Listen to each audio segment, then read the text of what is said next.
অসমীয়া খিলঞ্জীয়া যিমানখিনি আছে ভূমিক লৈ পেলাই মাত মাতি আছে, ভূমিক লৈ পেলাই গোটেইখিনি থিয় দি আছে। তেনে ক্ষেত্ৰত এতিয়া কাৰ্বি আংলঙত কাৰ্বিসকলে এতিয়া জাগৰণ হৈছে। কাৰ্বি আংলঙত এই আমি সদায় কৈ থাকোঁ আগৰ অসমীয়া হৈ থকা নাই, আগৰ কাৰ্বি হৈ থকা। তেনে ক্ষেত্ৰত আমি এটা খবৰ পাইছোঁ যে কাজিৰঙাৰ যিমানখিনি ওচৰে পাজৰে য'ত নেকি সীমাৰ বিবাদ, য'ত নেকি গোটেই কাৰ্বি আংলঙত তাত সীমা বিবাদখিনি আজিলৈকে চলি আছে। তেনে ক্ষেত্ৰত আমি এটা খবৰ পাইছোঁ যে কাৰ্বি আংলঙৰ এলেকাত যিমানখিনি আছে তাত অসমৰ বহুতখিনি জ্যেষ্ঠ নেতাই ইয়াত মাটি দখল কৰা বা মাটি কিনা বুলি তেনেকুৱা অভিযোগ ৰাজ্যে সেইখিনি অভিযোগখিনি দাঙি ধৰি আছে বা সেইখিনি খবৰ আমি পাইছোঁ খবৰখিনি যে এটা অখিল গগৈ ডাঙৰীয়াৰ পৰা আৰম্ভ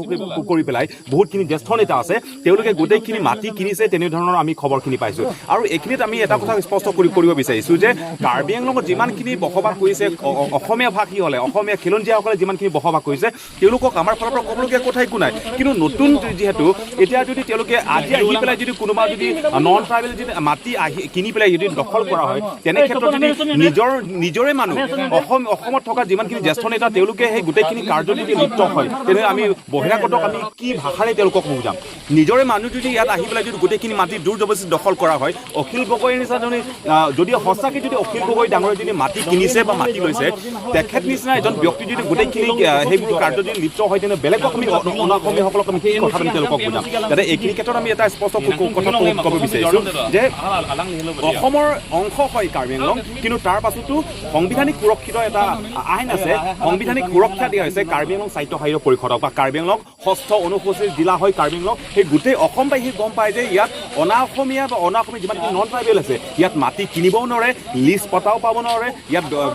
বেপাৰ আদিও কৰিব নোৱাৰে, তাত কোনো ধৰণৰ তেওঁলোকে কাৰ্য ইয়াত গোটেইখিনি কৰিব নোৱাৰে। তেনে ক্ষেত্ৰত যদি অনাঅসমীয়া বহিৰাগতটো ইয়াত আহি পেলাই গোটেইখিনি দখল কৰিছে, সেইটো লৈ পেলাই গোটেই কাৰ্বি আংলঙত এতিয়া প্ৰায় 2-3 বছৰ ইয়াত ভূমিক লৈ পেলাই মানে ঠায়ে আন্দোলন কৰি আছে, তেজ বোৱাইছে, লাঠিৰ কোব খাইছে। সেই প্ৰত্যেকটো কাৰ্যনে কৰিবলগীয়া যাতে এই নিজৰ ভূমিখিনি যাতে সুৰক্ষিত আমি পাওঁ। আৰু তেনে ক্ষেত্ৰত আমি এই অসমত যিমানখিনি জ্যেষ্ঠ নেতা আছে অখিল গগৈৰ পৰা আৰম্ভ কৰি পেলাই শৃংখল চলিয়াৰ পৰা আৰম্ভ কৰি প্ৰত্যেককেইজনক যাতে ভূমিক লৈ আমাৰ কাৰ্বি ভূমি সুৰক্ষিত কৰাৰ স্বাৰ্থতে তেওঁলোকে যাতে মাত মাতে, যাতে আইনী ভংগ কৰাৰ কাৰ্য তেওঁলোকে কোনো ধৰণে যাতে নকৰে, আৰু যাতে অসমবাসীয়ে এইখিনি ক্ষেত্ৰত তেওঁলোকে অসমত চোৱা চিতা কৰে, সেইটো লৈ পেলাই আমি মানে অনুৰোধটো জনাইছোঁ, মানে তাৰপিছত আহ্বান জনাইছোঁ। আৰু আজি ইয়াত আহি পেলাই আমি এটা কথা আমি স্পষ্ট পাইছোঁ যে ইয়াত কাজিৰঙা এলেকাত তাত পাহাৰে গোটেইখিনি অসমীয়া গোটেইখিনি মাটি কিনি লৈ আছে। লিষ্টৰ নামত হ'ব পাৰে, কিন্তু সেই লিষ্টটো দিয়া অধিকাৰ নাই, আচলতে সেইখিনি কোনো ধৰণৰ নিয়মটো নাই, সেইটো অসাংবিধানিক। আৰু তাৰ পাছতো এই লিষ্টটো 100 বছৰ 200 বছৰ লিষ্ট দিয়া মানে মাটি বেছি দিয়া আৰু লিষ্ট দিয়া সেইটো কোনো ইয়াত পাৰ্থক্যখিনি ইয়াত নাই। আৰু সেইটোত তেওঁলোকে লিষ্টৰ নামত গোটেইখিনি মাটি তেওঁলোকক শোষণ কৰি পেলাই, ৰাজ্যক শোষণ কৰি পেলাই, কাৰ্বি সমাজক শোষণ কৰি পেলাই তেওঁলোকে গোটেইখিনি লিষ্টৰ নামত গোটেইখিনি মাটি লোৱা সেই প্ৰচেষ্টাত আমি আমি দেখিছোঁ। আৰু তেনে ক্ষেত্ৰত আমি অসম চৰকাৰ হিমন্ত বিশ্ব শৰ্মাৰ নেতৃত্বত যিটো অসম চৰকাৰ তেখেতক আমি আহ্বান আৰু আমি অনুৰোধ আমি জনাব বিচাৰিছোঁ যে যাতে কাৰ্বি ভূমিত যিমানখিনি সীমাৰ বিবাদ যিটো হৈছে, কাজিৰঙাতে হওক বা ডিফুতে হওক বা হোজাইতে হওক বা বৈঠালাংচাতে হওক, যিমানখিনি সীমা বিবাদ হৈছে যাতে সেই সীমাখিনি স্পষ্টভাৱে তেওঁলোকে সীমা নিৰ্ধাৰিত তেওঁলোকে কৰে। আৰু যদিহে নহয় কাৰ্বি আংলঙত তেনেকৈয়ে অশান্তি চলি থাকিব, তেনেকৈ আমি কাৰ্বি সমাজে আন্দোলন কৰি আগুৱাই গৈ থাকিব লাগিব।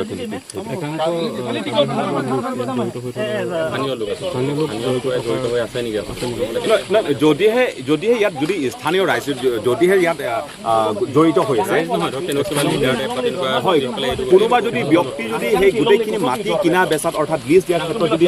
জড়িত হৈছে, তেনেক্ষেত্ৰত আমি কাৰ্বি সমাজে আমি ইয়াত আহিছোঁ, কোনো ব্যক্তি যদি তেনেধৰণৰ কাৰ্যত লিপ্ত হয় বা জড়িত হয়, আমি কাৰ্বি সমাজে আমি চাই নাথাকোঁ, বহি নাথাকোঁ। কাৰণ ভূমিৰ আন্দোলন হৈছে আমাৰ কাৰ্বি আংলঙৰ আন্দোলন যিমানখিনি আছে আমাৰ শেষ পৰ্যায়। ভূমি আন্দোলন হৈছে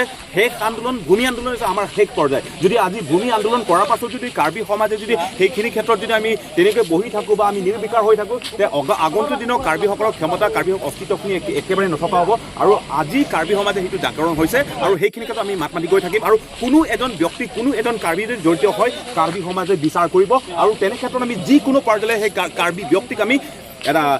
এটা যিকোনো আমি সেই কৰিবলৈ আমি সাজু হৈ আছোঁ বা সেইটো দেখা যাব কি কৰিব পৰা যাওঁ। সেইটো ডাঙৰ এটা অঞ্চল,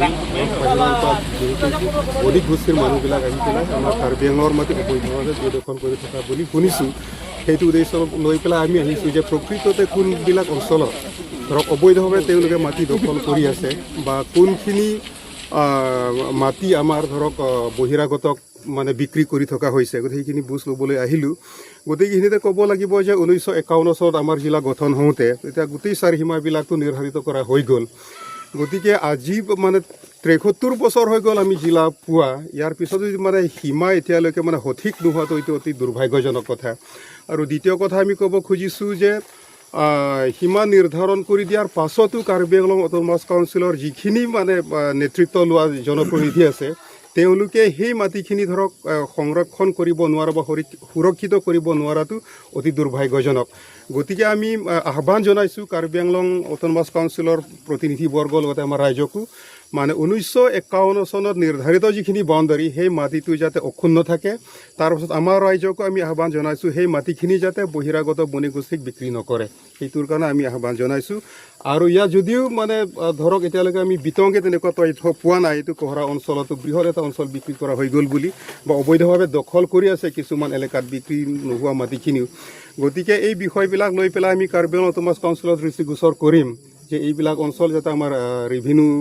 চাৰ্কল অফিচ আছে আৰু আমাৰ ৰেভিনিউ EM আছে ইয়াৰ CM আছে তেওঁলোকৰ দৃষ্টিগোচৰ আমি কৰিম যে এইখিনি অঞ্চলত প্ৰকৃততে কি হৈ আছে ধৰক কাউন্সিলৰো এটা দায়িত্ব আছে এইখিনি অঞ্চল চোৱা চিতা কৰিবৰ কাৰণে আৰু 51 চনত আমি জিলা পোৱাৰ সময়ত যিখিনি মাটি মানে আমাৰ সংবিধানে নিৰ্ধাৰণ কৰি দিছে সেইখিনি ধৰক অক্ষুণ্ণ ৰখাৰ ক্ষমতা কাৰ্বি আংলঙৰ অট'নমাছ কাউন্সিলক সম্পূৰ্ণ কৰ্তৃত্ব যিহেতু দিয়া হৈছে গতিকে সেইখিনি চোৱা চিতা কৰাৰ দায়িত্ব তেওঁলোকৰো আছে গতিকে এই বিষয়বিলাক আমি দৃষ্টিগোচৰ কৰিম হয় হয় এটা ফৰাম হিচাপে আমি আহিছোঁ তেনেকুৱা বেনাৰ একজেক্ট নাম আমি তেওঁলোকে দিয়া নাই কিন্তু ধৰক আমাৰ লগত কাৰ্বি ছাত্ৰ সন্থা আছে কাৰ্বি ষ্টুডেণ্টছ ইউথ কাউন্সিল আছে তাৰপিছত কাৰ্বি নকবি আছঙৰ লগতে বহুতো তেনেকুৱা ব্যক্তিসকল আছে আজি ইয়াত মানে যেটো 6 শিডিউল এৰিয়া অনুসূচিত অঞ্চল ইয়াত এটা কি হৈছে লিজিঙৰ নামত আচলতে লিজ দিয়াৰ নামত আচলতে গোটেই কাৰবাৰটো হৈ আছে তো সেই বস্তুটো আপোনালোকে লিজৰ নামত মাটিটো বিক্ৰী হৈ গৈছে বা হেৰি হৈছে নহয় এই দুইটাও অবৈধ ইয়াতে লিজ বুলি আমাৰ কাৰ্বি আংলং অট'নমাছ কাউন্সিলৰ কোনো এটা ৰুলত নাই যে লিজ দিব পাৰে তেনেকুৱা কোনো ৰুলছত লিখা নাই প্ৰথম কথা দ্বিতীয় কথাটো হ'ল কাৰ্বি আংলং অট'নমাছ কাউন্সিলৰ যিটো মানে ভূমি আইন তাত স্পষ্টকৈ লিখা আছে যে আপুনি লিজ দিব নোৱাৰে বুলি এটা লিখা আছে গতিকে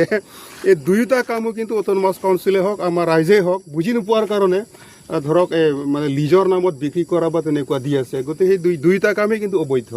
আপোনালোকে আজি সৰজমিন তদন্ত কৰি কি তথ্য পাইছে আমি তথ্য পাইছোঁ যে এইবিলাক অঞ্চলত সঁচাসঁচিকৈ মানে বহিৰাগতৰ পৰা অহা যি বণিক গোষ্ঠীবিলাক মাটিখিনি দখল কৰি আছে বা দখল কৰিবলৈ চেষ্টা কৰি আছে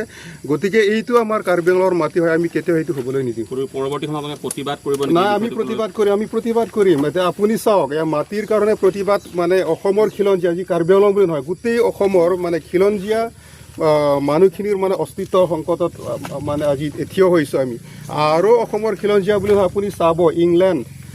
এই দুদিনৰ আগত টমি মানে ৰবিনছনৰ নেতৃত্বত মানে প্ৰায় 2 লাখ মানে মানুহ গোট খাই পেলাই এটা যিখিনি মানে স্থানীয় ব্যক্তি আছে তেওঁলোকৰ অস্তিত্বৰ সংকট মানে ঘনীভূত বুলি পেলাই তাত ডাঙৰকৈ তেওঁলোকে ৰেলী পাৰিছে মানে লণ্ডন মানে চহৰত ঠিক তেনেকৈ আমেৰিকা অষ্ট্ৰেলিয়াৰ পৰা আৰম্ভ কৰি মানে প্ৰব্ৰজনৰ সমস্যা মানে গোটেই মানে পৃথিৱীতে দেখা দিছে গতিকে এনেকুৱা সময়ত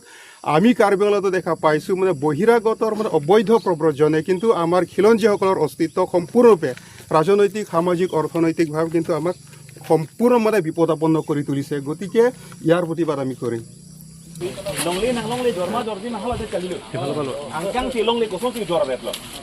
nang tum bila thek longle be ati enosi angkang ti enosi kalang sipiji ni nang tum thek longle ma ko sonti jor long de ba hala alang ni helo bedia aw net mi ale la hala chuntan ni nang lang tari du nok la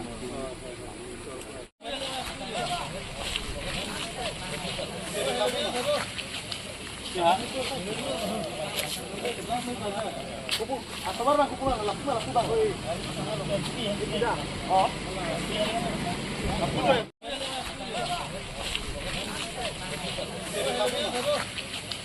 ya ahavar aku pulang laku dah oi tidak oh Gini apa? Jangan nang lu. Kita cuma jauh ini. Perang hukum. Salah. Kita jangan perlu ni. Ya.